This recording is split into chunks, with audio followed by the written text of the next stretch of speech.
বিশাল আসমান, একটা নয় দুইটা নয় 7টা আসমান আল্লাহ বানাইছেন হুকুমের মাধ্যমে।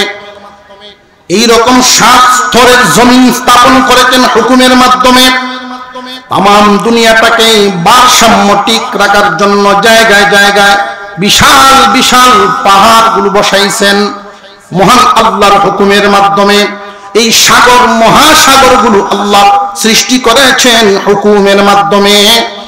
গাছপালা তরুলতা দিয়ে দুনিয়া সাজাইছেন মানব সেবার জন্য, মানুষের কল্যাণের জন্য, তাও আল্লাহর হুকুমের মাধ্যমে। একটা পাতার ডিজাইন আর একটা পাতার সাথে মিল নেই, গাছের একটা পাতা আর একটা পাতার সাথে মিল নেই। তাম দুনিয়ার সব বৃক্ষ রাজি তরুলতা আল্লাহর একটা হুকুমই হয়ে গেছে। কিন্তু এই 3.5 হাত মাটির মানুষ, এই 3.5 হাত বডির মাটির মানুষটাকে আল্লাহ হুকুম দিয়ে বানান নাই।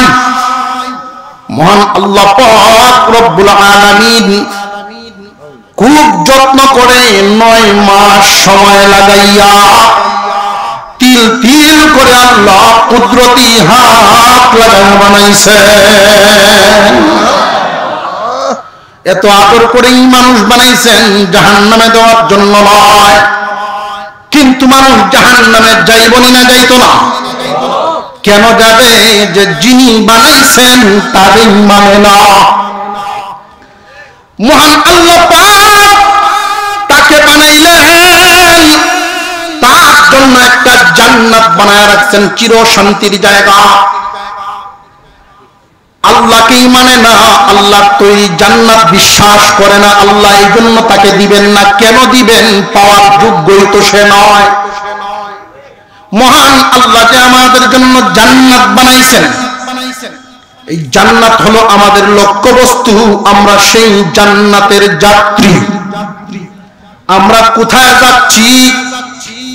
রূহের জগৎ থেকে রওনা দিলাম, মার গর্ভে আইসা টেস্টোফিজ নিলাম। বর্তমান সময়ে দুনিয়ার বাজারে আছি। দুনিয়ার বাজারে আমরা ব্যবসা করি, পরকালের ব্যবসা, পরকালের সামান তৈরি করি। চলনেওয়ালা যাচ্ছি, আমাদের গন্তব্য হবে একমাত্র জান্নাত। জান্নাতে যাওয়ার আগ পর্যন্ত এই অন্তর সুখী হবে না। মহান আল্লাহ জান্নাত কেন বানাইলেন? কি কি নিয়ামত দিয়ে আল্লাহ জান্নাত বানাইছেন খুব ভালো করে বুঝে রাখবেন। মহান আল্লাহ পাক রব্বুল আলামিন আমাদের জন্য যে নিয়ামত দিয়ে ভরপুর করেছেন সেই জান্নাত, এর মধ্যে একটা খুব ভালো করে মনে রাখবেন। এই পৃথিবীর জমিনে আমাদের মনে যা চায় সেই আশা পূরণ হয় না।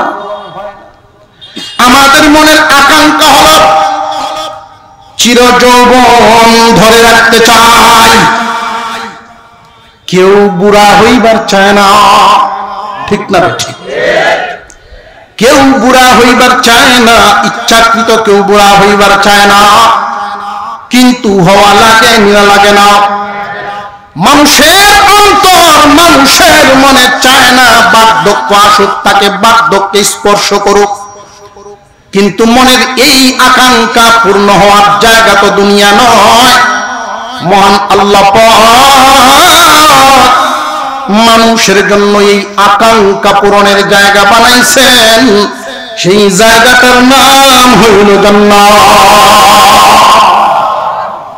সেখানে মানুষ কখনো বৃদ্ধ হবে না।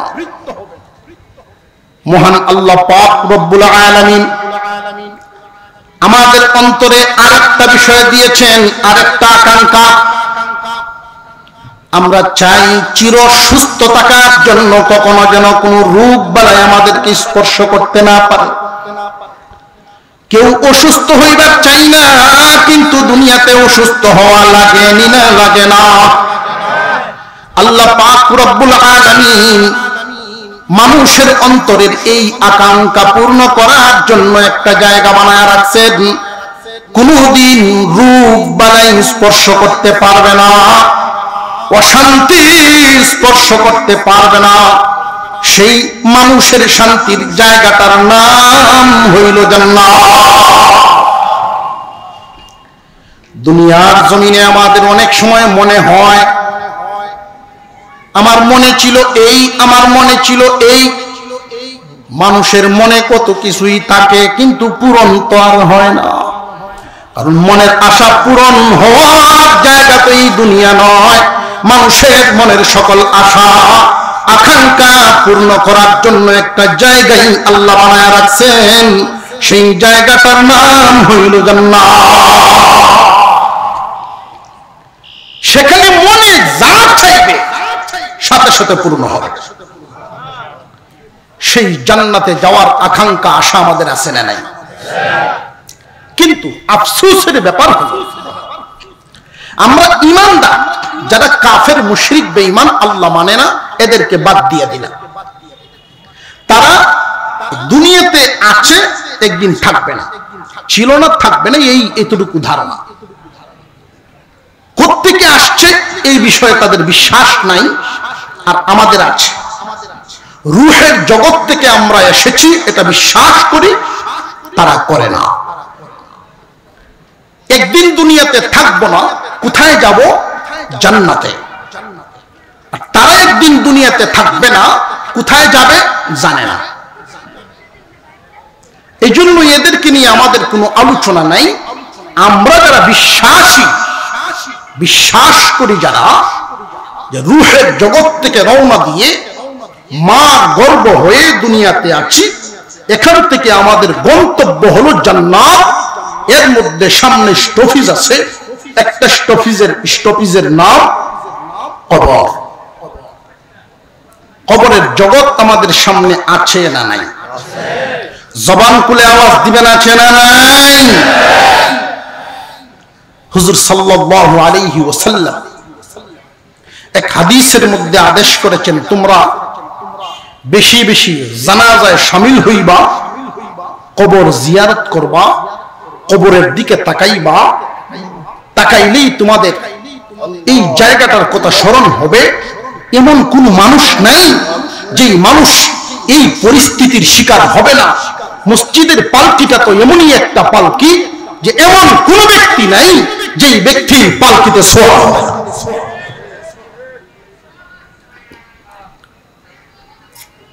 আমরা তো দেখি পালকিটা এখানে রাখা আছে, কোন দিন জানি কার দুয়ারের সামনে দাঁড়ায় যায়। মানুষ শুধু বলা বলি করতে থাকবে। কালকে দেখলাম বাদাঘাট বাজারে আজকে কেমনে মারা গেল, এই বলা বলি আছে না নাই? বন্ধু, বুড়া হইলে মরবা এটা ভাবিও না। তোমার চাইতে কম বয়সের লোকেরাও রওনা দিয়া দিছে। তোমার চাইতে কম বয়সের অনেক যুবক বিদায় হয়ে গেছে। গতকাল বাজারে ছিল, আজকে নাই, লাশ হয়ে গেছে। আত্মীয় স্বজন, বন্ধু বান্ধব, এলাকাবাসী বাড়িতে ভিড় জমাইল। কি সুন্দর স্বপ্নে গড়া একটা বাড়ি বানাইল, এই বাড়িটায় তো থেকে যেতে পারলো না, এই বাড়িটা তো ব্যবহার করে যেতে পারলো না, রঙের কাজটা একটু বাকি রয়েছে। এর আগেই বান্দা বিদায়, আত্মীয় স্বজন আইসা ভিড় জমাইছে। তোমার লাশটা পড়ে আছে, মাথার নিচে একটা বালিশও নাই। আত্মীয় স্বজন জমা হয়ে যাবে। এই চিত্রটা আমাদের প্রত্যেকের সামনে আছে না নাই? মসজিদের মাইকে এলান হবে, অমুক নামের ব্যক্তি দুনিয়া থেকে বিদায় হয়ে গেছেন, কয়টার সময় জানাজা নামাজ হবে। তোমার স্ত্রী সন্তান চোখের পানি দিয়া বুক বাসাইবে। আত্মীয় স্বজন মসজিদের পালকিতে উঠাইয়া কাঁধে করে নিয়ে যাবে কবরস্থান। এই যে গুরুস্থান, তোমার জন্য যেই ঘরটা তুমি প্রতিনিয়তই দেখতেছো, বছরে বহু কবর তোমার নিজের চোখের দেখা, একবারও তোমার মনের ভিতরে ঢুকাও না, একবারও তোমার মনের ভিতরে শক্ত এবং মজবুত ভাবে বসাও না যে এমন একটা ঘর তোমার জন্য আছে। এমনই একটা ঘর তোমার জন্য আছে, এই ভাবনাটা মানুষের অন্তরে আসে না। দুনিয়ার জমিনে মানুষ বসবাস করে, আমরা ঈমানদার, একদিন দুনিয়ার জমিনে থাকবো না। দুনিয়ার থেকে বিদায় হয়ে গেলে আমাদের প্রথম স্টপেজটাই হবে কবরস্থান। জানিয়ে রাখবেন মুসলমান, একখানে হাদিস খুতবায় আমি তিলাওয়াত করেছি। ক্বালান নবী সাল্লাল্লাহু আলাইহি ওয়াসাল্লাম তামুতুনা কামা তাহইয়াউন ওয়া তুহশারুনা কামা তামুতুন।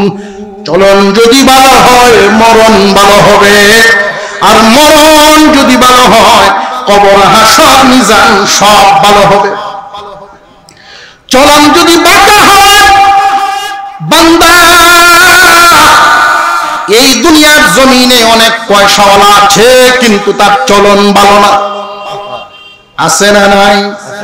অনেক শিক্ষিত মানুষ আছে তার চলন ভালো না। অনেক রিকশাওয়ালা আছে দিন আনে দিন খায় কিন্তু বান্দার চলন ভালো। তোমার চলন ভালো কিনা তোমার এটা একটা পরীক্ষা, তুমি মিলায় নিবা তোমার চলনটা কেমন হচ্ছে। দামি খাটের মধ্যে যদি ঘুমাইতে পারো এতেই তোমার চলন ভালো এমন নয়। দামি কাপড় পরিধান করলে এতেই তোমার চলন ভালো, বিষয়টা এমন নয়। তোমার চাল চলন কি আল্লাহ রাসূলের আদর্শের সাথে মিল আছে কিনা? তোমার চাল চলন কেমন? কাদের সাথে তোমার চলাফেরা, কাদের মহব্বত তোমার অন্তরের ভিতরে লালন করো, কাদেরকে তুমি দুনিয়ার জমিনে ভালোবাসো বেশি, কাদের সাথে উঠা বসা, কাদেরকে তুমি অনুসরণ করো। অনেক মানুষ এমন আছেন এই পৃথিবীর জমিন থেকে বিদায় হয়ে গেছেন তার জানাজার নামাজে। টাইওয়ালা, কোটওয়ালা, শুটওয়ালা, কোটিপতি, শিল্পপতিদের অনেক কাঠার জমা হয়ে যায় জানাজায়। হাজার হাজার কোটি টাকা মালিক, কিন্তু টাই কোটওয়ালা মানুষ তার জানাজায় বেশি। আলেম উলামা সংখ্যা একেবারেই কম। এমন মানুষও দুনিয়ার থেকে বিদায় হয়নি না? হয় না? আর এমন মানুষও তো আছে দামি কোনো ঘর ছিল না, বড় কোনো ব্যবসাও ছিল না, কিন্তু চলাফেরা করতো এমন মানুষদের সাথে। তার জানাজার নামাজে যে সমস্ত লোকেরা হাজির হন বেশিরভাগই আলেম এবং হাফেজ কোরআন। বেশিরভাগ মানুষই 5 ওয়াক্ত নামাজি, দাওয়াতে তাবলীগ ওয়ালা, দিনদার পরহেজগার মানুষদের উপস্থিতি তার জানাজার নামাজে বেশি।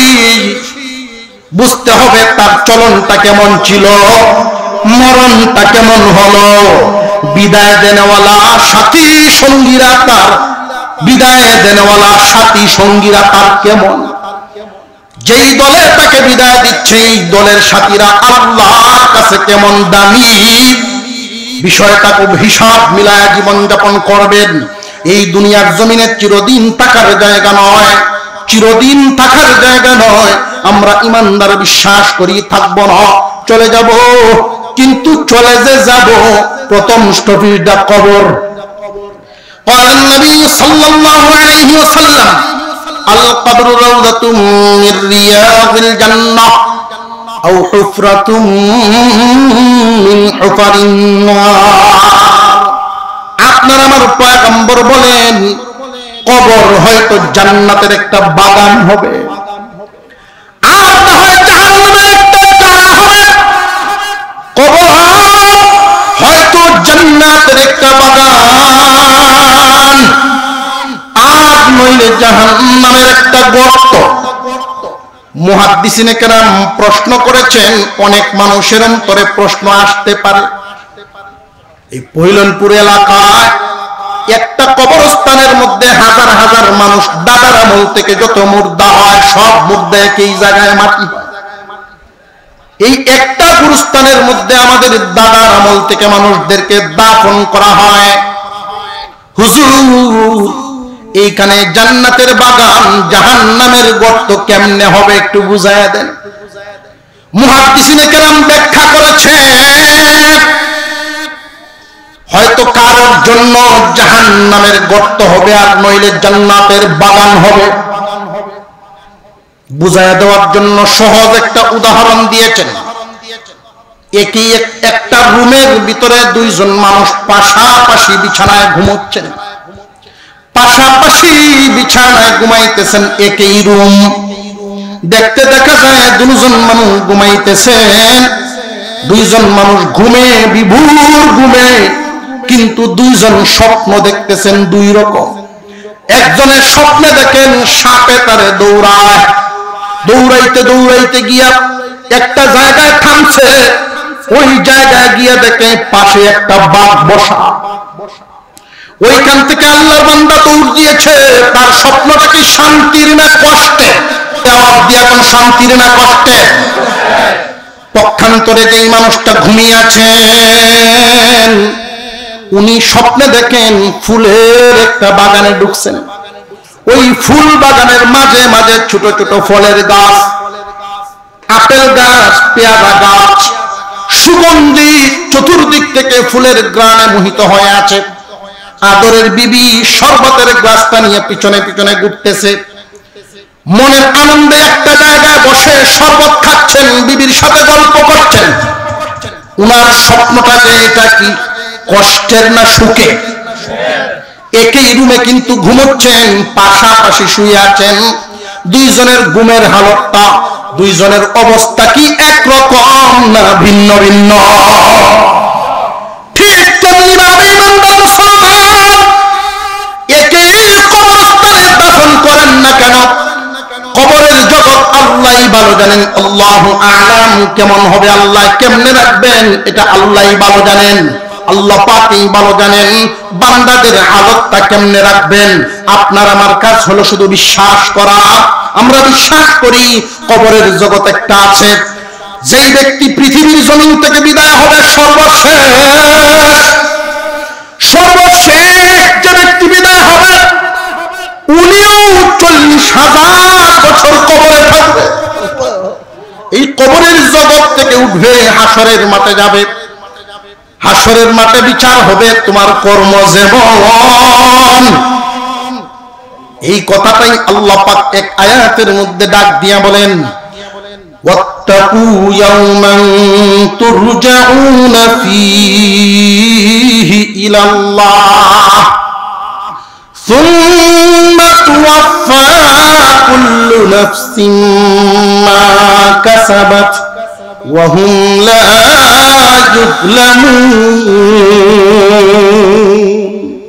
আল্লাহ পাক বলেন, ভয় করো ওই দিনটাকে যেই দিন সব আল্লাহর সামনে যাইবা, হাজিরা দিবা।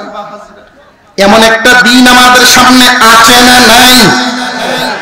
ভাই এই বিশ্বাস আমাদের অন্তরে আছে না নাই? আল্লাহর সামনে যে দাঁড়াইতে হবে এই বিশ্বাসটা পুরোপুরি কার কার অন্তরে আছে? একটু হাত তুলেন দেখি। আল্লাহ যেই দিন তোমার সামনে দাঁড়াইব, আল্লাহ আমাদের হিসাব তুমি বেহিসাব করে বলে আসান করে দিও। আমাদের হিসাব তুমি আসানের সাথে আমাদেরকে পার করে দিও আল্লাহ। জবান খুলে বলেন আমিন। হাসরের মাঠে যেতে হবে, হিসাব নিকাশ হবে, এই বিশ্বাস আমাদের অন্তরে আছে না নাই? তো একটা জায়গার নাম হবে জান্নাত আর একটা হলো জাহান্নাম। আমরা যারা ঈমানদার, ঈমানদারদেরকে আল্লাহ একটা ডাক দিয়েছেন। আজকে যিনি আমাকে এখানে আনার উসিলা, যিনি উসিলা তিনি হলেন হযরত মাওলানা আব্দুল মুমিন সাহেব। আপনাদের এই প্রিয় সন্তান, এই এলাকার এই গ্রামের কৃতি সন্তান। উনি বেশ কয়েক বছর যাবৎ যোগাযোগ করেন এই মাহফিল করানোর জন্য। আমি ভাবতাম হয়তো আশপাশের কোনো একটা গ্রামে হবে, হুজুরের বাড়িতে যে এটা তো আমি জানি না। আচ্ছা, আপনাদের সাথে কি আমার আজকের পরিচয়? পুরান পরিচয় না। উনি পৈলনপুর বা বাদাঘাট এলাকা, এই এলাকাটা তো বিস্তৃত একটা এলাকা, হয়তো বেকুয়াট একটা গ্রাম হতে পারে। ডরাই আমি না করে দিই। তো উনিও যে আল্লাহর বান্দা ধরছেন, সারাসারি নেই, লাগিয়ে দিয়েছেন। ৪র্থ বছরের মাথায় আজকে আল্লাহ পাক ওনাকেও একটা ভালো অবস্থানে রাখছেন ভৈরবে। আমার মনে হয় সারা বাংলাদেশে যত মহিলা মাদ্রাসা আছে এর মধ্যে অধিক পরিমাণ ছাত্রীর একটা প্রতিষ্ঠান, ২৫০০-এর উপরে ছাত্রী সেখানে। ওই সুনামধন্য প্রতিষ্ঠানে দীর্ঘদিন যাবৎ সুনামের সাথে খেদমত করে আসছে। একটা অবস্থান নিয়ে উনি ভৈরবে থাকেন, আলেমরা পছন্দ করে।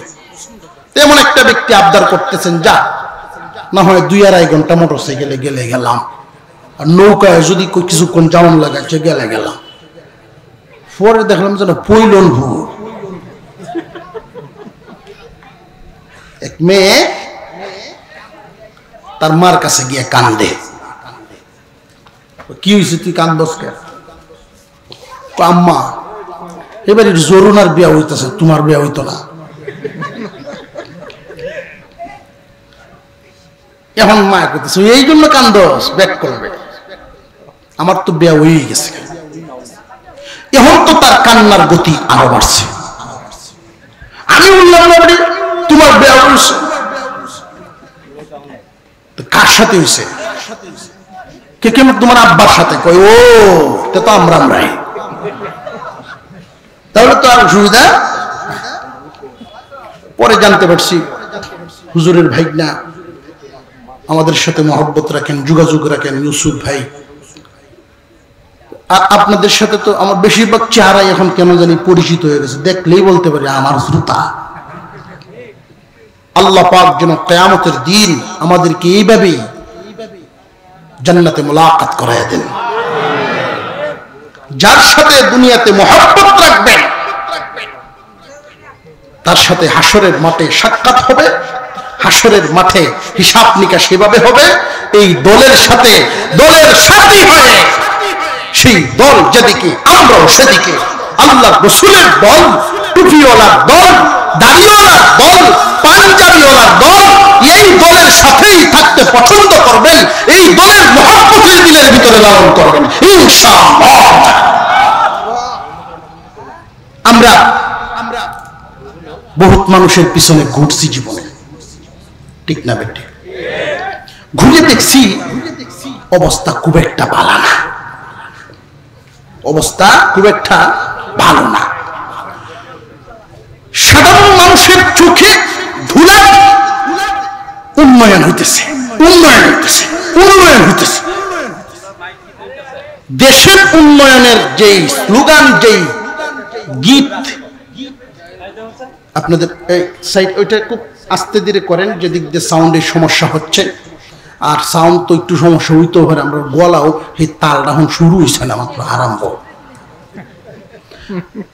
মাইকের সাথে গলার একটা মিল হইতে হইব না, ৬-৭ মাস ধরে দেখা নাই কোন সময় কোন জুড়ে গে লাগে না লাগে। আস্তে আস্তে তালটা উঠতে উঠতে একটু বাউ হইতো, মাইক হো বাউ হইতেছে না, আমরাও বাউ হইতেছে না। হ্যাঁ, আমরা বুঝতেছি তো ইনশাআল্লাহ।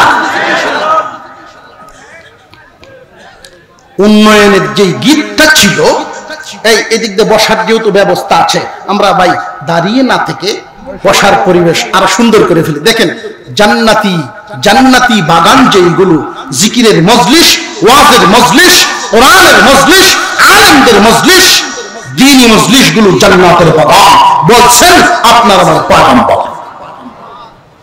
জান্নাতের বাগান, এই বাগানে বসতে পেরে আমরা খুশি না বেজার? মন্দ লাগে না ভালো লাগে? আর হুজুরে কোন মন্দ না ভালো? উন্নয়নের গীত শুনছিলাম যে ফ্লাইওভার, টানেল, স্যাটেলাইট, পদ্মা সেতু। কিন্তু এখন যখন যে তলের বিড়াল বাইরিতেছে থেকে আমরা জানতাম আগে, এই তলের বিড়াল বাইর করে দেখি কয়েকটা পদ্মা সেতু আস্তা গিল্লে আছে।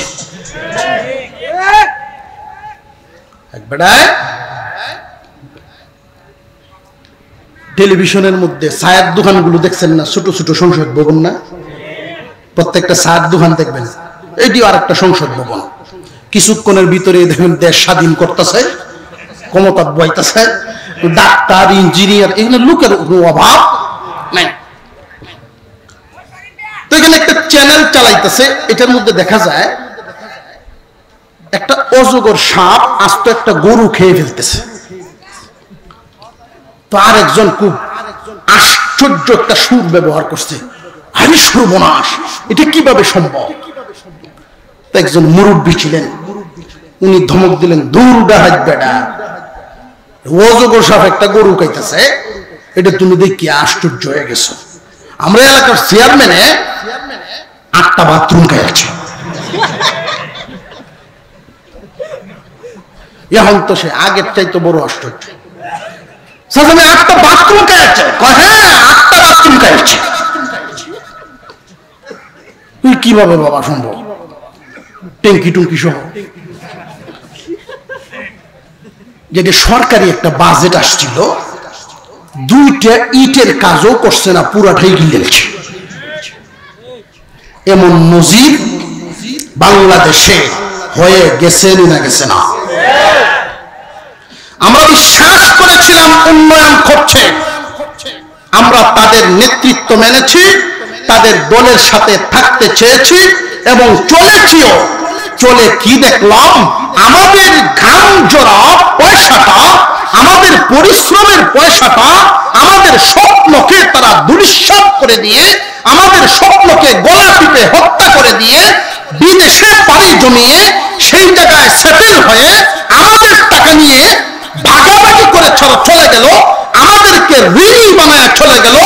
আমরা যতদিন প্রতিজ্ঞা করব, আমরা যতদিন দুনিয়াতে বেঁচে থাকবো, এইরকম চরিত্রের, এইরকম রূপওয়ালা যত লোক সামনে আসবে, জীবনে আর এদের হাতে আর পা দেব না।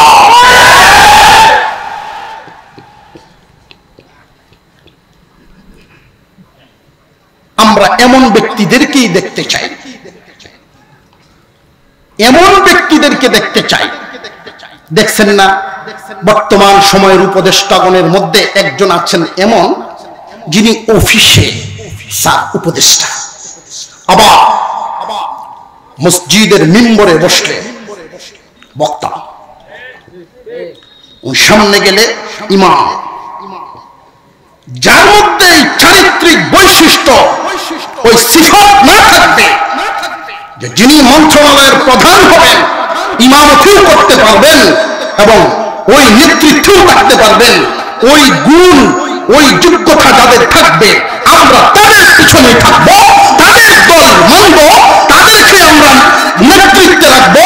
এই দলের সাথে মিশে যদি থাকতে পারি, দুনিয়াও কামিয়াব হবে, আখিরাতেও কামিয়াব হবে, চুরি লুট বন্ধ হবে, দেশের উন্নয়ন, দেশের গতি ঠিক থাকবে, আগামীর ভবিষ্যৎ শান্তির একটা আলো দেখতে পাবে। এই চোরদেরকে আর সুযোগ দেওয়া যাবে না। জেনে রাখবেন যে সমস্ত চরিত্রহীন মানুষ, এদেরকে কখনো আমরা আর গুরুত্বপূর্ণ কোনো জায়গায় আমরা দিব না। এই জন্য যদি কথা বলতে হয়, বলতে হবে। রাজি আছি? প্রতিবাদী আওয়াজ যদি তুলতে হয়, তাহলে তুলতে হবে। রাজি আছি ইনশাআল্লাহ? যদি প্রতিবাদী আওয়াজের সাথে ঘাম জড়াইতে হয়, রাজি আছি? আলেম উলামা, চরিত্রবান লোক, শুধু আলেম রাইজে চরিত্র আর কেউ নাই, বিষয়টা কিন্তু এমন না। আলেম উলামা, চরিত্রবান লোক এই দেশে অনেক আছেন। সেই যোগ্য, ন্যায় পরায়ণ, সেই সমস্ত ব্যক্তিদেরকে আমাদের নেতৃত্বে দেখতে চাই। যার কাছে আমার টাকা, আমার জানমালের নিরাপত্তা থাকবে, সেটা রাঘব বোয়ালের পেটে যাবে না। কয়েকটা পদ্মা সেতু হয়ে যায়, কয়েকটা পদ্মা সেতু বানানোর মতো পয়সা 1-2 জনে গিলে ফেলছে, 1-2 জনে গিলে ফেলছে। কি আশ্চর্য ব্যাপার! কি হয়ে গেল? আবার ওই সমস্ত মানুষগুলো আবার কিছু চাপাও পিঠায়, বেটা কুস্তি লাগিয়ে হারিয়ে গেছে, তোলে তাকিয়া উঠতে আর ফাটতেছে না। ট্যাংটা কেউরা দেয় না, ফিটতে তুলে, ট্যাংটা গুড়ান দেন না, ফিটতে তুলে। দেখ, চিন্তা হইলে দেখ, তোর উপরে উনতে আসি। কথা বুঝতেছেন? তো কিছু লোক এরকম চাপাবাজ থাকে। তো ওই দলে যে সব খারাপ এমন কিন্তু না। আর বর্তমানে মাঠে যারা পজিশন নিতে চাচ্ছেন এদের যে সব ভালো তাও কিন্তু না। আমরা যেটা বলতে চাই, আমরা চাই আগামী দিনে সচ্চরিত্রবান, যোগ্য, ন্যায়পরায়ণ এমন ব্যক্তিদেরকে সামনে দেখতে চাই ইনশাআল্লাহ। রাজি আছেন? আল্লাহ যেন কবুল করেন, বলুন আমিন। আল্লাহ পাক এক আয়াতের মধ্যে ঘোষণা দেন, ইয়া আইয়ুহাল্লাযীনা আমানু, হে বিশ্বাসীগণ, হে ঈমানদারেরা। আমরা এখানে যারা আছি, যারা ঈমানদার তারা হাত তুলি। যারা ঈমানদার হাত তুলেন, হাত তুলুন। কারা কারা ঈমানদার একটু হাতটা নাড়ান দেন যে ঈমান আছে আমার ইনশাআল্লাহ। আল্লাহ কবুল করে, বলুন আমিন। তাহলে বুঝে রাখেন ওয়াজটা আপনার জন্য। আমি যে আয়াত পড়লাম সূরার নাম সূরা মুনাফিকুন। সূরা মুনাফিকুন আয়াত নম্বর 9। সূরা মুনাফিকুনের 9 নম্বর আয়াত। আল্লাহ বলেন, ইয়া আইয়ুহাল্লাযীনা আমানু লা তুলহিকুম আমওয়ালুকুম ওয়ালা আওলাদুকুম আন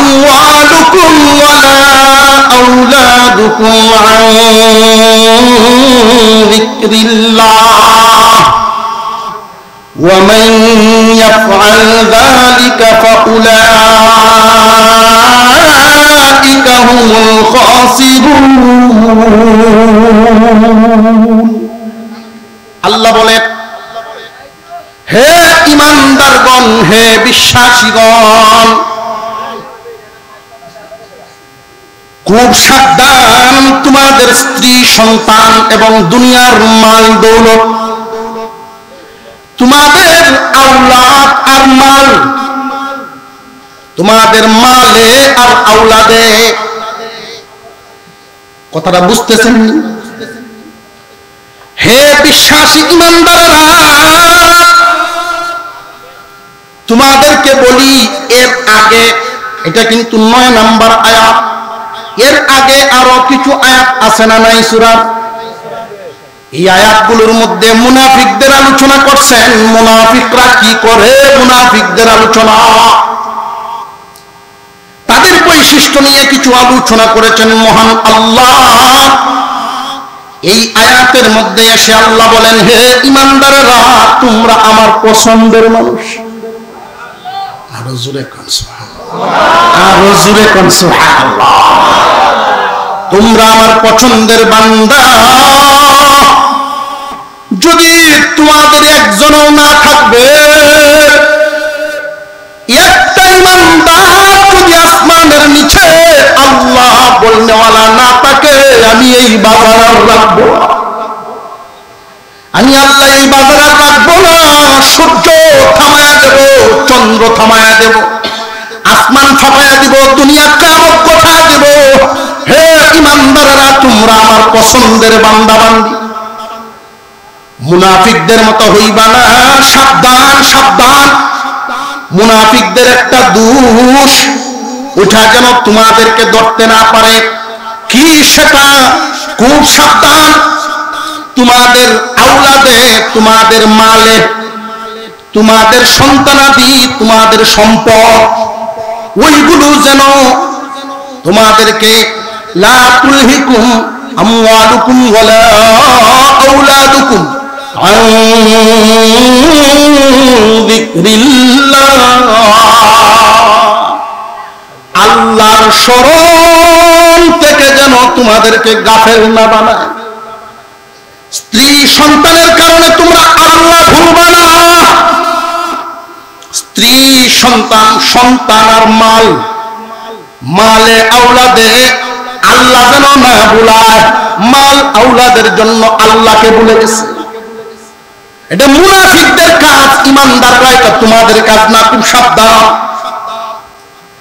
আল্লাহ পাক রব্বুল আলামিন ওয়াজটা করেছেন খুব লম্বা না খুব ছোট আকার? ছোট কথায় বুঝাইছেন যেন মানুষ মনে রাখতে পারে, ইমানদার তোমার মালে আর আওলাদে যেন আল্লাহকে ভুলায় না দেয়। মুফাসসিরিনে কেরাম ব্যাখ্যা করেছেন কথাগুলো খুব মনোযোগ দিয়ে শুনবেন। অসুবিধা হইতেছে? তোমাদের মালে আওলাদে যদিও এই দুইটা শব্দ উল্লেখ করা হয়েছে, এখানে বহুত কিছু এর ভিতরে ইঙ্গিত করা হয়েছে। মানুষের জীবনে সবচাইতে স্বাচ্ছন্দ্য বোধ করে, মানুষ আনন্দ বেশি পায় মালে আওলাদে, ঠিক না বেটি? মালে আওলাদে মানুষ মানসিকভাবে যে শক্তি পায় অন্য কিছুতে না। এই জন্য এই দুইটা শব্দ উল্লেখ করে আল্লাহ বুঝায় দিলেন, এই মাল এবং আওলাদ হওয়ার কারণে তোমার ক্ষমতা আসতে পারে, মাল এবং আওলাদ হওয়ার কারণে তোমার পদ পদবি আসতে পারে, মাল এবং আওলাদ হওয়ার কারণে তোমার অনেক কিছু আসতে পারে।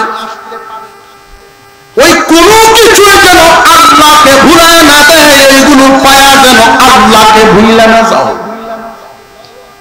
কথা বুঝে আসতেছে? মানুষ ধনী হইলে ইলেকশন করিয়া মেম্বার, চেয়ারম্যান, এমপি, মন্ত্রী হয় না? মানুষ জোরে কয় ওইটার ভিতরে সাবধান, ওইগুলো যেন আল্লাহকে না ভুলায়। লা তুলহিকুম আমওয়ালুকুম ওয়ালা আওলাদুকুম আন যিকরিল্লাহ, আল্লাহকে না ভুলায়। আন যিকরিল্লাহ ব্যাখ্যায় মুফাসসিরিনে কেরাম বলেন, হাসান বসরি রাহমাতুল্লাহি আলাইহি তিনি বলেন, আরো অনেক মুফাসসিরিনে কেরামের ব্যাখ্যা হলো আন যিকরিল্লাহ দ্বারা আল্লাহর স্মরণ দ্বারা কি বুঝাইলেন? আল্লাহর স্মরণ দ্বারা এক নাম্বার 5 ওয়াক্ত নামাজ। মালে আর আওলাদে যেন নামাজ না ভুলে দেয়, তোমার আওলাদে যেন নামাজ থেকে তোমার দূরে না রাখতে পারে, তোমার মালে যেন তোমার নামাজ থেকে দূরে না রাখতে পারে। আল্লাহকে ভুলে গেছো বান্দা, খুব মনে রাখবা, এই সম্পদ আর সন্তানাদির বাজার পাইয়া যদি আল্লাহকে ভুলিয়া যাও, তাহলে আল্লাহ কি বলেন তাহলে শুনেন। যারা ভুলিয়া যায় এদের অবস্থাটা আল্লাহ বলেন, ওয়ামান ইয়াফআল যালিকা ফাউলাইকা হুমুল খাসিরুন। যদি এমনটা হইয়া যায় তাহলে তোমরা ক্ষতিগ্রস্ত হইয়া গেলা, দুনিয়াও বরবাদ, আখিরাতেও বরবাদ। দুনিয়াও বরবাদ, আখিরাতেও। প্রশ্ন জাগতে পারে, হুজুর দুনিয়া বরবাদ হইল কেমনে? দুনিয়ার মাল, দুনিয়ার আওলাদ, দুনিয়ার পদ পদবী, ক্ষমতা আল্লাহ ভুলে যাওয়ার কারণে এগুলো ক্ষতির কারণ হয় কেমনে? মাঝে মাঝে কিছু চিত্র আল্লাহ দেখান, লক্ষ্য করে দেখছেন নি? শুধু সময়ে কেউ দাড়ি রাখে, কেউ দাড়ি ফলায়। আরো জোরে কর, আরো জোরে কর। এমন চিত্র গেছেন না গেছেন? হাজার হাজার কোটি টাকার মালিক, নাম দিছেন দরবেশ। নাম হলো দরবেশ, মানে দরে বেশ। কি বেশ? আরে দরে বেশ। সত্যি যদি দাঁড়িয়ে মহব্বত থাকতো, আল্লাহ রাসূলের আদর্শের উপরে থাকতো, আর কোরআন হাদিসের বিধান মেনে মুমিন হয়ে চলতো, এই পরিণতি দেখতে হতো না। এই মাল তার জন্য লাভবান হয়েছে না, ক্ষতির কারণ হয়েছে। বাংলাদেশের নাম করা আন্তর্জাতিক মানের একটা বিচারপতি মানিক, সেই বিচারপতির হালত কলা পাতাত গোমায়। আরো জোরে খা। কি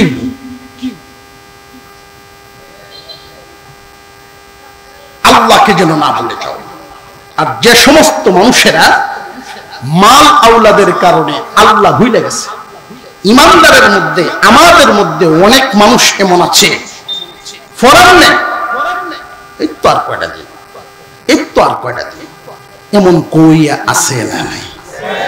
আরো জোরে আজান পড়ছে, কাস্টমার 5-7টা দোকান আয় উঠছে, এখন এই কাস্টমার দিক থইয়া দরজাটা লাগাই আনি আর মসজিদও যাওন গা, এরকম আট্টাওয়ালা, এরকম দিলওয়ালা সব কি ব্যবসায়ী? আল্লাহ পাক এটি বুঝাইতেছে, কাস্টমার দ্বারা এরছে ইচ্ছা করলে 5,000 টাকার বিক্রি হবে, ওই দিক দিয়ে নামাজটা যেতেছে টাকা 5,000 পিছনে, তার আগে আল্লাহর স্মরণে আল্লাহর সামনে হাজিরা দিবা। আল্লাহ বলেন মুমিন তুমি এমন হও, তাহলে যেই মালটা তুমি পাইবা এই মালটা তোমার সঙ্গ দিবে, তোমার লাভে আসবে, আর আসল কাজটা ঠিক রইল। আসল কাজ দিয়া নকল নিয়ে যদি তুমি জমাও, পুরাটাই মাটি আর মাটি, তুমি ক্ষতিগ্রস্ত।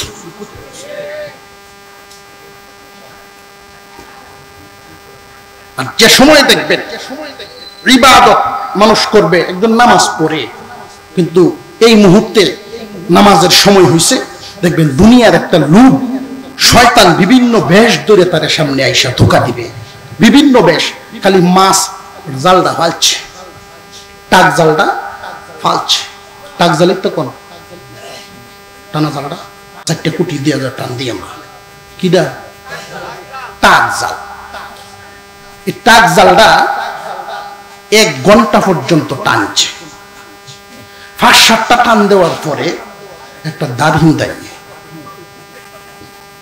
তারপরে গড়িটা দেখে যে নামাজের টাইম তো দেরি আছে, অসুবিধা নেই, সময়টাও কাটলো, আরো 5-7 টান দেয়, একটা হুডির বনায়, এমনি মুয়াজ্জিন সাহেব আজান দেখছে, আজানটা দেখছে, ফালছে যাচ্ছে এই টান্ডা দিয়া অজুটা করিয়া দেখি ফেলছি, 1-1.5 ঘন্টা ধরে এই তরতাছে সাইডটা, ইহালি হইছে না, যেই মাত্র অজুটার নিয়োগটা করছে আর টান্ডা দিচ্ছে, এমনি দেওয়া যায় 1 মুঠ উঠছে, কইরে এখন মনে হয় রোড দিয়ে যায় এই সাইডে গেছে, গরম হয়ে এখানে যাইতেছে, কয়টা টান যদি ওখান দিয়ে আনি যাইত, তাই তো তোর এটা বয়াল নিয়ে গেল, অন কি তথ্য সময় কিন্তু এই দিক দিয়ে যায় না, এক টান দেয় 1 মুঠ করে আয়, না জাল থইতে পারতাছে না নামাজ হয়ে যাইতে পারতাছে, এমন পরীক্ষার সম্মুখীন মুমিন, এটাকে উদাহরণ দিলাম, এমন পরীক্ষার সম্মুখীন হইবা তুমি সত্যিকারের মুমিন, তোমার উচিত হবে ফেলে দাও দুনিয়া, ফেলে দাও আওলাদ মাল, এগুলোর মহব্বত পিছনে ফেলে আল্লাহর ডাকে সাড়া দাও, এটা মুমিন। আর মুনাফিকের চরিত্র হবে যাচ্ছে ফরাম নেই, 10-15 জন ফক্তি আছে, দেখছি বড় হিসাব আছে না, হারা বড় আর আসবে না হয়ে গেল গিয়া একদিনে নামাজ কিতে হয়ে গেল, মাসটা তোর প্রতিদিন থাকতো না, এমন যুক্তি আছে না নাই? বহুত বহুত মানুষ এমন আছে, বাপে হুতেরে কয় হ্যাঁ লেওয়ারাও আমার শেষ হয়েছে না, দাড়িটা কেলছে, কলেজও পরে দাড়িটা কেলছে, ওহনি নমাজ পড়ান লাগে, নমাজের দিন গেছে গা না শরীর শোনে, অর্থাৎ এইরকম একটা ধ্যান ধারণা হইল, যখন গৃহস্থী আর করণ লাগতো না, ব্যবসার করণ লাগতো না, চাকরি বাকরি থেকে রিটায়ার, তখন গিয়ে আল্লাহ বিল্লাহ করলো, এরকম চিন্তাধারা করনেওয়ালা আছে না নাই? একখান হাদিস কিন্তু আপনাদেরকে শুনাইছি, ইগতানিম খামসান ক্বাবলা খামসিন, নবীজি বলেন 5টা জিনিসকে গনিমত মনে করবা, 5টা জিনিস আসার আগে, 5টা জিনিসকে তোমরা গনিমত মনে করবা, গনিমত মনে করবা 5টা জিনিস আসার আগে। কয়টা? শাবাবাকা ক্বাবলা হারামিক, যৌবনকালকে গনিমত মনে করবা বার্ধক্য আসার আগে। যৌবন কালে কাজে লাগাইবা বুড়া হওয়ার আগে। যারা যৌবন কালে কাজে লাগাইতে পারো আল্লাহর ইবাদতে, রে যুবক, যৌবন কালের ইবাদত আল্লাহর কাছে এমন পছন্দের।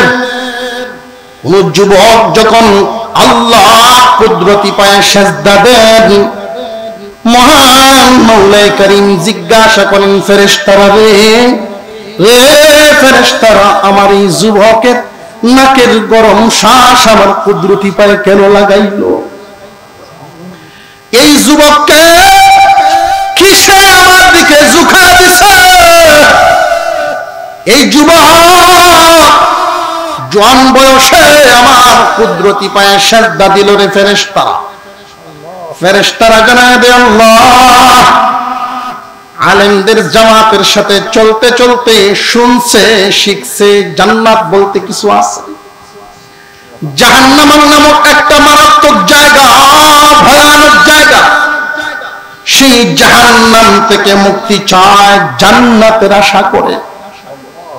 আল্লাহ রাব্বুল আলামিন ফেরেশতাদেরকে সাক্ষী রেখে ঘোষণা দেন, সাক্ষী থাকো আমার এই যুবকের নাকের গরম শ্বাস আমি আল্লাহ দয়ার সাগরের ঢেউ তুলে দিছে। আল্লাহ পাক এতটাই খুশি হন,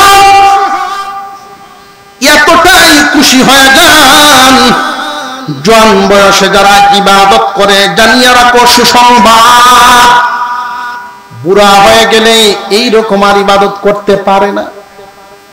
জোয়ান থাকাকালীন সময়ে যেইভাবে ইবাদত করত, বুড়া হয়ে গেলে কি আর এইভাবে পারেনি? একজন জোয়ানে যেইভাবে ইবাদত করতে পারবে, রুকু বলেন, সিজদা বলেন, কিরাত বলেন, তাসবিহ বলেন, সামাজিক কাজেই হোক, দূরে একটা জানাজায় শামিল হওয়া হোক, দ্বীনি কাজের মধ্যে শামিল হওয়া হোক, যে কোনো কাজে শামিল হতে পারে জোয়ান বয়সে। বুড়া হয়ে গেলে পরকাল কামানো কঠিন হয়ে যায়। দুনিয়া কামানোর যোগ্যতা হারায় ফেলছ, আখিরাত কামানোর যোগ্যতা রইল কেমনে? কথা বুঝে আসতেছে? একজন যুবক মানুষ যদি জোয়ান বয়সে আল্লাহকে খুশি করতে পারেন, আল্লাহর পক্ষ থেকে একটা সুসংবাদ হলো, রে ফেরেশতারা, আমার এই যুবক নিজে নিজে বুড়া হয় না, আমি আল্লাহ তারে বুড়া বানাইছি। জোয়ান থাকাকালীন সময়ে যেইভাবে ইবাদত করত, যেমনি যেমনি আমার হুকুম পালন করত, বুড়া হওয়ার কারণে কমতি এসে গেছে, আর পারে না। ভোর রাত্রিতে উইটা মসজিদে জামাতে শামিল হইবার পারে না, দাওয়াতে তাবলীগে মেহমান আসলে এদের খেদমত করতে আর পারে না, জানাজার এলান শুনেটি বার্ধক্যজনিত কারণে এখন আর শামিল হইবার পারে না। এলাকায় দিনই বহুত কাজ এই যুবক জোয়ান থাকাকালীন সময়ে করত, 5 ওয়াক্ত জামাতে নামাজ পড়ত। বুড়া হওয়ার কারণে এখন আজান শুনে ঠিক বিছানায় বসে বসে নামাজ পড়ে, মসজিদে যাইবার পারে না। মন আফসোস করে, বুড়া হয়ে গেছি, আর আল্লাহর ঘরে গিয়ে জামাত পড়তে পারি না। আল্লাহ বলেন, ফেরেশতারা রে, ও ফেরেশতারা, তার আমল নামায় নেকি লিখার কলমটা থামাও না। আমার এই বান্দা জোয়ান থাকাকালীন সময়ে যেই যেই ইবাদতে শামিল হইতো, বুড়া হওয়ার কারণে এখন আর পারে না। আগে যেইভাবে নেকি লিখার কলমটা চালাইতা, কলমটা নাইবা না, মৃত্যুর আগ পর্যন্ত তার আমল নামায় ওই জোয়ান বয়সের ইবাদত লিখিয়া যাইতে থাকো। যৌবন কালে কাজে লাগাও বুড়া হওয়ার আগে। শাবাবাকা ক্বাবলা হারামিক, সিহহাতাকা ক্বাবলা সুকুমিক। সুস্থ আছো, সুস্থতার কাজে লাগাও অসুস্থ হওয়ার আগে।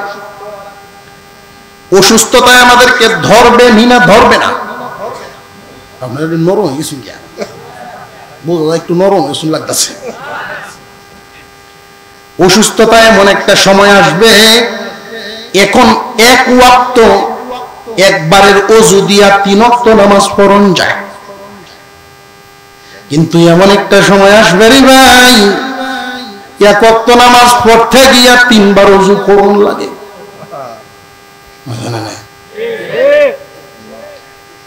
আমি দেখছি সিঁড়ি, একটা পুকুরের সিঁড়ি ঘাট, জামাত শুরু হয়ে গেছে আসরের, তো মুরব্বী মানুষ উনি ওযু করে উঠতেছেন আর আমি ওযুতে নামতেছি।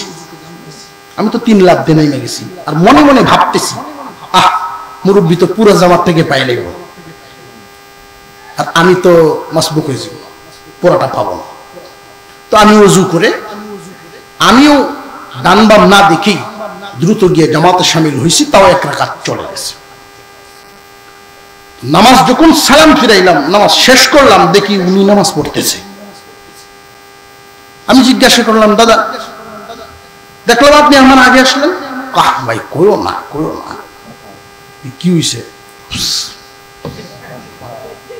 সেটি কি হয়েছে? কোন রকম সিঁড়িতে ভাইয়া উপরে উঠছি, তো শেষ সিঁড়িটা আয়া একবার গেছে, ওযুটা রাখতাম পারছি না। তখন আমার বুঝে আসছে, আল্লাহ যৌবনকাল একটা নিয়ামত, এই নিয়ামত কাজে লাগাও বুড়া হওয়ার আগে। সুস্থতা একটা নিয়ামত, এই সুস্থতাকে কাজে লাগাও অসুস্থ হওয়ার আগে। 3 নাম্বার, গানাকা ক্বাবলা ফাকরিক, মালকে কাজে লাগাও গরিব হওয়ার আগে। মানুষের মাল সব সময় তাকে নি, নদীরে পার ভাঙ্গে অপার করে, এই তো নদীর খেলা। নদীরে পার ভাঙ্গে অপার করে, এই তো নদীর খেলা। সকাল বেলার ফকির, ধনী সন্ধ্যাবেলা, অথবা সকাল বেলার ধনী আল্লাহ ফকির করেন সন্ধ্যাবেলা। এমন নজির জমিনে আছে না নাই? সকাল বেলার ধনী ফকির সন্ধ্যাবেলা দিয়ে কি বোঝায় জানেননি? বহুত মানুষ এমন আছে যৌবনকালে 10টা শাক প্রতিদিন একবার পড়তেন, দ্বিতীয়বার পড়তেন না, কিন্তু যখন সে বার্ধক্যে পৌঁছে গেল, ওই বাবুগিরি আর নাই। বার্ধক্যে পৌঁছে তার অর্থের অবস্থা এমন হয়েছে, ঔষধ কেনার পয়সা নাই। এই জন্য নবীজি বলেন, মাল তোমার কাছে থাকতে কাজে লাগাও ফকির হওয়ার আগে। আফসোস করবা কিয়ামতের কঠিন ময়দানে, যদি তুমি আমাদেরকে না আনতা আর কিছুদিন হায়াত দিতা, তাহলে কাম করলাম হয় 2টা। মাল যাচিন, মালের মায়ায় তোমারে বললাম হয় না, শুধু তোমারে খুশি করার জন্য মাল দিলাম হয়। কইব কিছু মানুষ। আবার আরেকটা হইল, নেককারদের কাতারে নাম লেখাইলাম হয়, কিন্তু দুনিয়ায় থাকতে বুঝে না, এমন অবুঝ আছে না নাই? কই তো 2টা লাভ। সাজি নামাজটা পড়েন বাবা, পড়েন, আমরা দহরুন চাই, আমরা কিন্তু এমনি ছাড়ে না, একটা কাম দেয়া করে ছাড়ে। নামাজের তালিম বা নামাজের কাষ্ট করতে গেলে, উসুল করতে গেলে, নামাজের দাওয়াত দিতে গেলে মানে কি? আবার এমন লোক আছে নামাজ পড়ানোর জন্য নামাজ আসলে লাগে না, এমন কই আছে না নাই? এ যে কাফের কোনো সন্দেহ নাই। আরো জোরে কোন এ যে কাফের কোনো সন্দেহ? নামাজ ফরন লাগবো, হুজুর কাপড়টা ভাই তো হুজুর দরাম, বুঝা গেল নামাজ মানে পড়ে না। আর যদি কয় যে না নামাজ লাগে না, এমন ভণ্ডও কিন্তু জমিনে আছে। আরো জোরে কর। এদের সাথে কোরবানি দিবেন না, বিয়ের সাথে লেনদেন করবেন না, এদের তো ঈমান নাই। কোরআনের কোন একটা বিধান আবার তাও আবার নামাজের মতো ইসলামের 5 কোটির মজবুত একটা কোটি অস্বীকার করে ফেলছে। নামাজ লাগে না, নামাজ পড়ার মতো নামাজ একটা দিতাল্লি হয়, নামাজ পড়ার মতো একবার পড়তাল্লি হয়। কিরকম? কাঠের উপরে এক ট্যাং, কাঠের নিচে আর এক ট্যাং, এই কপাল নিয়ে আল্লাহ সেজদাত লাগাও, শয়তানে শিখায়। কথা বুঝে আসতেছে? কারণ সহজ রাস্তাটা শিখায়, সহজ রাস্তাটা। তাম দুনিয়া ব্যাপী ঈসা নবীর অনুসারী খ্রিস্টান জাতি আছে না নাই? আরো জোরে কর। তো একজন খ্রিস্টান দেখাতে কেউ পারবেন কি যে উনি ঈসা নবীর বেশ ধারণ করছে? ঈসা নবীর আদর্শ ধারণ করনেওয়ালা ঈসা নবীর কোন উম্মত নাই। ঈসা নবীর আদর্শে চলার মতো কোন উম্মত। এদেরই একটা চক্রান্ত আমাদের দেশের এই ভণ্ডামির জাল। মুখে থাকবে উম্মত, মুখে থাকবে মুমিন, কিন্তু ওই দরকার মতো নামাজ লাগে না, কুরবানি লাগে না, যাকাত লাগে না, সোজা সাজি যদি বাবায় কয় তেই হয়, সোজা সাজি যাইতে চায়।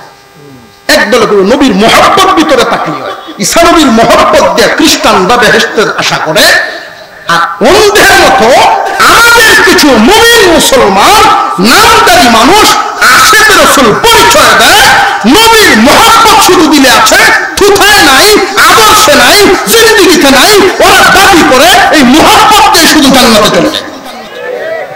এটা তাদের পথ চলনেওয়ালা ভুল, এগুলো ভুল।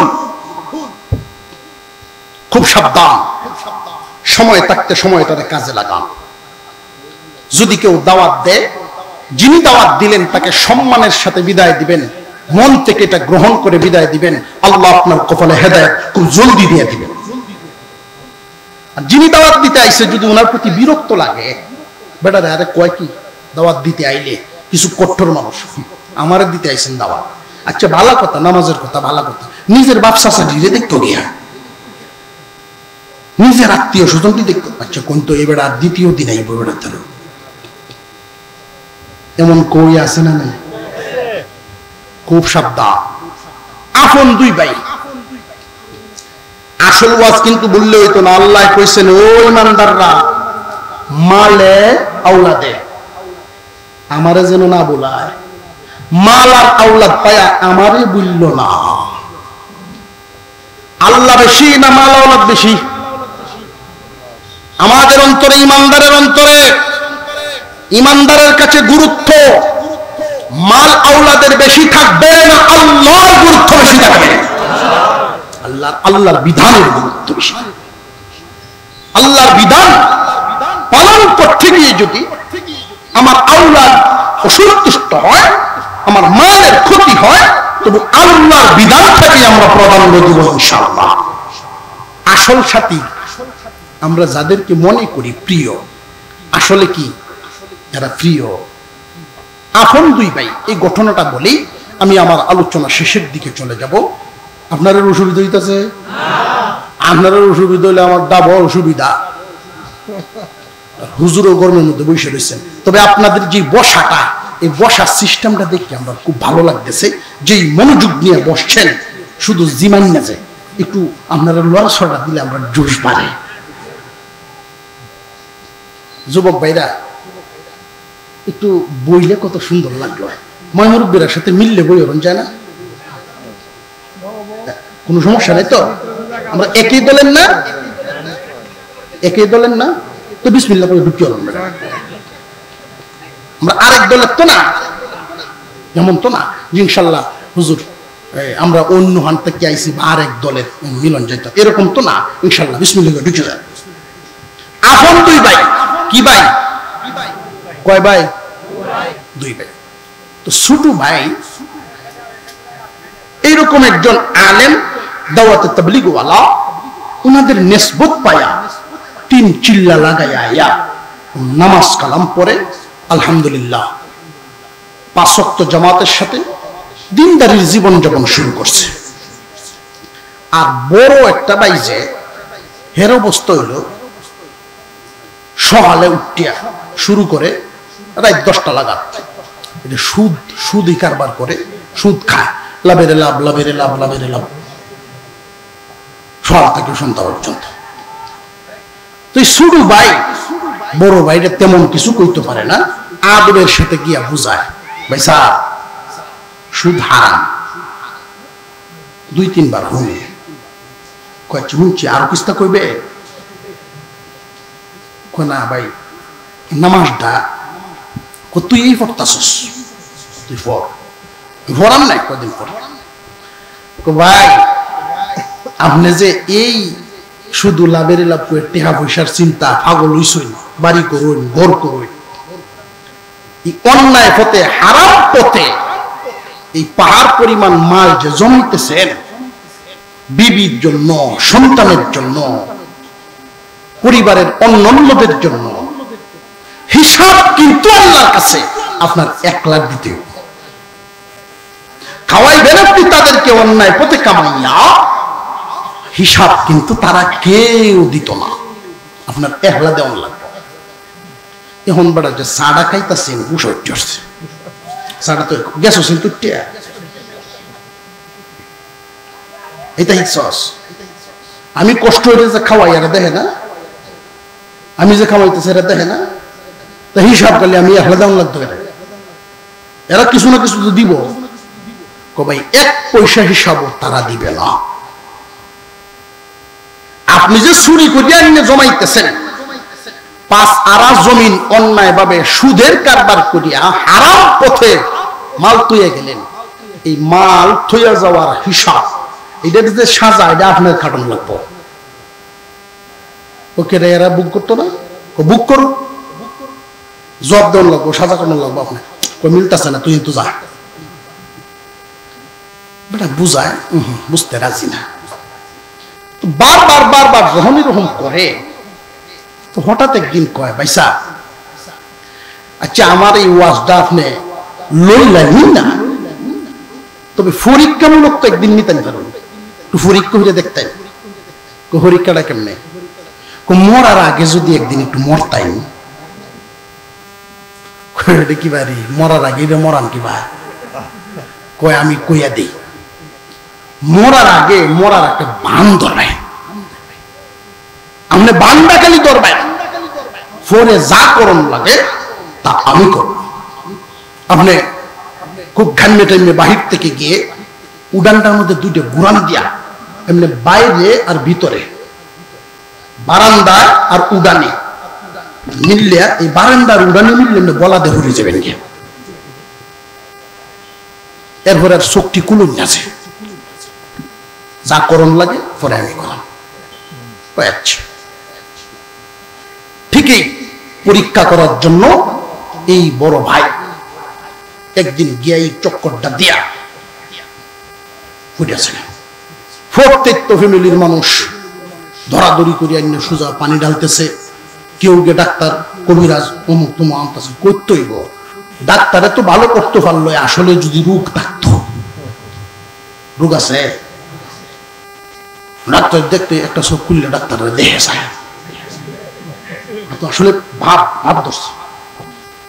এখন মা একান্তাছে, ও আল্লাহ আমি বুড়া মানুষ ফেটে ধরলাম, আমার তো আমার পুত্রে কেমনে নেও, আল্লাহ আমারে কি দেখলা না, আমার পুত্রে আমার আগে তুমি কেমনে নেও, তোমার কি মায়া লাগে না? মায় কান্দে, বাপ আইসে দিল না, আল্লাহ তোমার এই বিচার মানি না, বাপের আগে ভূত নেও, এই জ্বালা কেমনে শুন। বিবি সাবাইয়া এই সোনার জীবন ওই বিহল, তুমি বিহলে কান্তাছে ইনতে বলে। বেটা মনে মনে কইতাছে, হ্যাঁ 3 চিল্লা দেয়া দেখছ কেউ বলে নিত না, আমার লাইন কাইন দিয়ে আধা মারা উঠতেছে, পাগল উঠতেছে কাইন দিয়া। আর কয়েরা বলে আমার ভুল গেল, হুশ ডোল ফিরেই না। তখন ছোট ভাই দৌড়ে আইছে, আইলে কি হয়েছে কি হয়েছে, মা বাপ এরা তুই তো নামাজ কালাম পরস, তুই একটু ফুকালাম দে দে, সূরা কেরাত তো কিছু জানস দে। আমরা দেশে দেখছি না, যদি হজ করে আইয়ে কেউ হাজি সাহেবের দ্বারা হতো হাজি খায়, এমন নজির দেখছেন নি?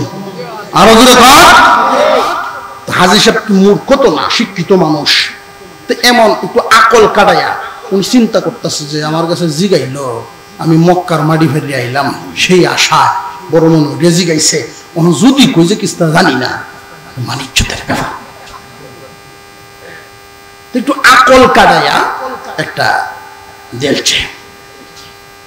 এটা যখন কোনো আলেমের সাথে মিলে না, তখন আলেমের সাথে একটা জাতাজাতি বাজাবাজি আরম্ভ করে দেয়। হ্যাঁ, কয়ানা পড়ছে, এই যে বিষয়গুলো, এরকম কিন্তু একটা ধ্যান ধারণা আমরা আছে। মাস আলা জিগাইতাম বিজ্ঞ আলেমের কাছে, ঠিক একজনে কইছিল একবারে একজনে কইলে তোর কিরম মনে চাইব, জুরে কোন ঠিক না বেঠি, ফতুয়া মাসআলা বিজ্ঞ আলেমদের থেকে নিতে হবে।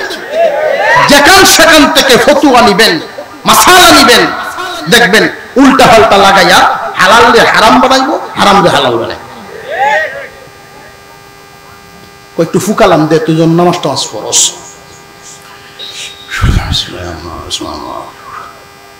তো কবিরাজ আগে জানাই রূপ ধরা আছে না, আগে 8টার দর রূপ ধরা পড়ছে, তার রূপটা তো ওই কনিরের নিচে, কনির নিচে এই রূপটা। তো এই রূপ স্থানান্তরিত করা যায়। আমার ভাই উঠে জিন্দা হয়ে যাব, আগামীকাল থেকে আগের মতো কাজকর্ম করে সংসার চালাইব, কোনো অসুবিধা নাই। কিন্তু এই রূপ নিজ ইচ্ছাকৃত ভাবে সইয়া রয়ে একজনের দায়িত্ব নিতে, যার উপরে রূপ দেওয়া হইব উনি বাস্তব হারে মস্তও হারে, পুরোপুরি যে মরিয়ে যাবে এটা কইছে কি, এটা কিন্তু বলে নাই যে বাস্তব হারে মস্তও হারে। এখন কেলানি ভাই দেখেন, উনি তো এই সংসারের গার্জেন ছিলেন, কর্তা ছিলেন, এমন কি আছেন, কথাটা বুঝেন। শুধু শুধু আমার আমার করেন বিবি বাচ্চা পরিবার, এদের জন্য তোমরা আল্লাহর বিধান ভুলে গেছো। আল্লাহর হুকুম 5 ওয়াক্ত নামাজ পড়ে না কেন? মাঠে কাজ করা লাগে, দোকানদারি করা লাগে, নইলে পরিবার চলে না। বান্দারে, কেউ কারোর সাথী নয়, কেউ কারোর হবে না।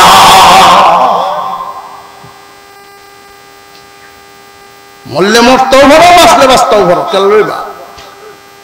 মন দেওয়া যায়, সকলেই নীরব ভূমিকায় আছে। আব্বা যা আব্বা নাই, বড় তসবিহ উড়ে মসজিদে গেছে। আম্মা একটু আগে তুমি ফ্যাট বুক হাতাইছো, কপাল হাতাইছো, আর বলছো কেমন দিশা, এই ফেটে ধরলাম, আমারে থইয়া আমারে কি আল্লাহ দেখছিন না কইস? তখন তুমি লো, তুই বেশি আল্লাহ থেকে বেশি এসছস, আল্লাহ থেকে বড় এসছস, আল্লাহ যে ফয়সালা করছো হেঁটে থাক। সুবিধায় সুবিধাবাদী, তখন আল্লাহর নাম লয়, ঠিক না বেটি? আর হজুর এখন ঠিক না বেঠে? সুবিধা এখন মায় তো লই না, আল্লাহর বিচার, আল্লাহর ফয়সালার বাইরে আমার কোনো ইখতিয়ার নেই, আমি যাব না। ছেলে কই? বড় ছেলে, তোমার বাবার এই রূপটা তুমি হাতে নেও, যে মাপ করেন চাচা, আমার বাবুরা মানুষ, আমি মাত্র দুনিয়াতে আসছি, জোয়ান মানুষ, বহুত কিছু স্বপ্ন রইল, বাবারটা রইল। বিবি সাহেবের ডাক দিয়ে কয় বাড়ি যান, একটু আগে বলছেন সোনার জীবন ওইব বিহল তুমি বিহল। হ্যাঁ জামাই রো বাপ পড়ছে দেশ। বিবি সাহেব তো এইলা সুবিধা হইলে আছে আস্তে আস্তে কইতেছে। এমনি গুরান দিয়ে উঠে গেছে, মাতাব্বর গুরান দিয়ে উঠে গেছে। বাইরে বুঝে ফেলেছি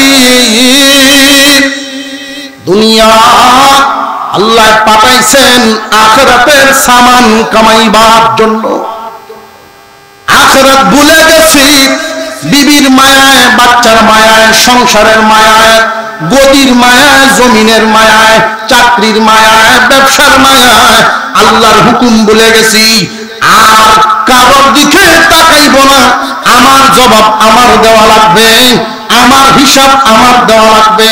সুতরাং আল্লাহ পাক রব্বুল আলামিন ইমানদারদেরকে এই জন্য ডাক দিয়া বলেন, ক্ষতিগ্রস্ত হও না, তোমরা না ইমানদার, তোমরা তো মুনাফিক না, তোমরা না ইমানদার, তোমরা তো মুনাফিক না, ক্ষতিগ্রস্ত হও না।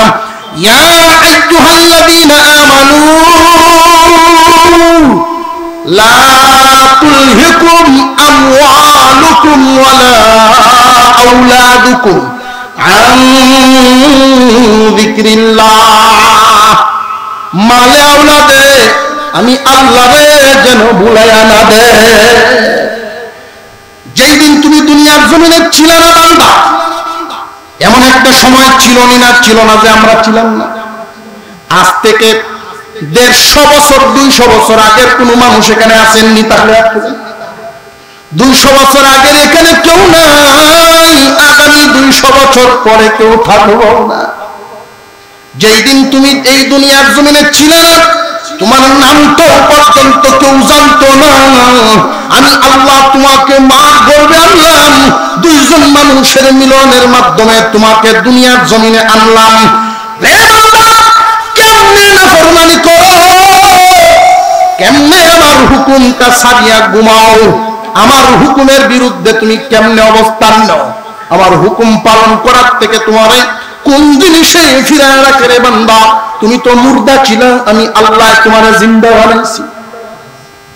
আল্লাহ কোরআনে এক আয়াতে বলেন, কাইফা তাকফুরুনা বিল্লাহি ওয়া কুনতুম আমওয়াতান ফাআহইয়াকুম সুম্মা ইউমীতুকুম সুম্মা ইউহয়ীকুম সুম্মা ইলাইহি তুরজাউন।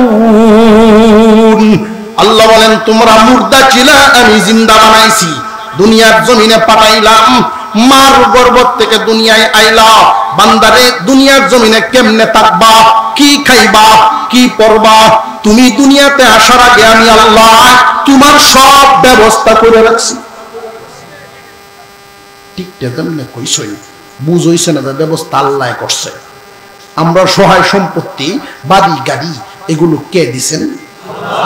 হ্যাঁ, আওয়াজ দেয় বোঝার অনেকেই রাও করে না, মনে হয় যে না গাড়িটা তো আমার শ্বশুরে দিছে এদিন কিনে। সবকিছু দেওয়ার মালিক একমাত্র কে? আল্লাহকে ভুলে গিয়ে, আল্লাহর হুকুম ভুলে গিয়ে বান্দা কয়দিন তুমি দুনিয়ার জমিনে থাকবা? বিদায় কিন্তু হইতেই হবে। কুল্লু নাফসিন যায়িকাতুল মাউত, প্রত্যেক প্রাণী মৃত্যুর স্বাদ গ্রহণ করবে, এতে কোনো সন্দেহ। মাউতু কাসিন কুল্লু নাফসিন শারিবু, মাউতু কাসিন কুল্লু নাফসিন শারিবু, কবর বাইতিন কুল্লু নাসিন দাখিলু, কবর বাইতিন কুল্লু নাসিন দাখিলু। প্রত্যেক মানুষ কবরে, এই কবরের সামান দুনিয়া থেকে তৈরি করে দাও। আল্লাহ বলেন, আমি যা দিলাম তার থেকে আমার রাস্তায় দিবা, আমি যা দিলাম এটা নিয়ে সবুর থাকবা, হারাম পথে আইন না, হালাল পথে আমি যা দিছি তা নিয়ে সবুর থাকবা। এইখান থেকে নিজে বাচ্চা থাকতে মরণ আওয়ার আগে, মরণ আসার আগে নিজের হাত দিয়া দান করিয়া যাইবা। এটা ভাববো না যে তুমি দুনিয়ার থেকে বিদায় হইলে তোমার জিফুতে শুধু তোমার নামে দিতেই থাকবো, দিতেই থাকবো, দিতেই। এটা ভাই বলা। ঢাকা শহরে এক লোক মারা গেছে। তো শহরে তো ঘন ঘন মসজিদ, কারণ এক একটা বিল্ডিং এ 40টা 50টা পরিবার থাকে। তো অর্ধেকটা ভাড়া না, একটা বিল্ডিং এ অর্ধেকটা পাড়ার মতো একটা গ্রাম। 8-10টা বিল্ডিং 20টা বিল্ডিং পরে পরে মসজিদ আছে। ভদ্রলোক মারা গেছেন, আলেম ওলামারা আসছেন, ছেলেরা জিজ্ঞাসা করতেছেন, আমার বাবা তো নামাজ পড়ে নেই, তো আমরা সহায় সম্পত্তি এলাকার মতো কম না হুজুর, আপনি একটু হিসাব করেন, আমরা কফারা দিয়ে দিব, আমার বাবা জাহান্নামে যাবে কেন? পয়সা দিয়া অফিস আদালতের ফাইল লড়াইতে লড়াইতে এই কাম করতে করতে এখন চাইতেছে তো হেরো একটা লাইন কি করণ যায় কিনা। হুজুররা হিসাব করছেন, মোটামুটি কফারার একটা হিসাব প্রায় 20 লাখ টাকার উপরে এসে গেছে। জিন্দিগিতে বন্ধা সেজদা দিতে অভ্যাস নাই, মরণের আগ পর্যন্ত খালি কামাইছে। কামানি বুঝুন না, সেজদা দিছে 20-25 লাখ 50 লাখ এরকম হয়ে গেছে। আশ্চর্য। তার এক ছেলে এসে কি হয়েছে কফারের হিসাব করতে চাইছিলাম, টাকা তো দেখে তো অনেকটাই হয়েছে। উনি নামাজ পড়ছে না, এই জায়গা আমরা তো মুখে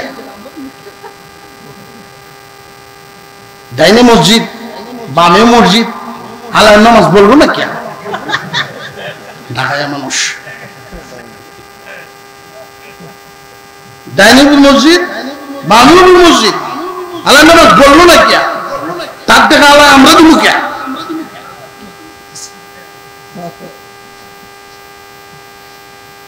এটা ভাববেন না। এই জন্য আল্লাহ বলে মওত আসার আগে, মৃত্যুর আগে আমার দেওয়া মাল তোমাকে যা দিছি এখান থেকে আমার রাস্তায় দিও। এই আমলটা সারা জীবন জারি রাখবেন, এটা নিজে পাইবেন। আমাদের প্রত্যেকের নামে একটা করে অ্যাকাউন্ট খোলা আছে, পরকালে আমরা পাবো, জান্নাতে আমরা যাব। দুনিয়ার জমিন থেকে মালের দানের যত দান খয়রাতের একটা ঘেট থাকবে, দান খয়রাতের বদলা থাকবে, রোজার বদলা থাকবে, নামাজের বদলা থাকবে, হজের বদলা থাকবে। এক এক জাতের ইবাদতের এক এক ধরনের কামাই, এক এক ধরনের বদলা আমরা জান্নাতে ভোগ করবো ইনশাআল্লাহ।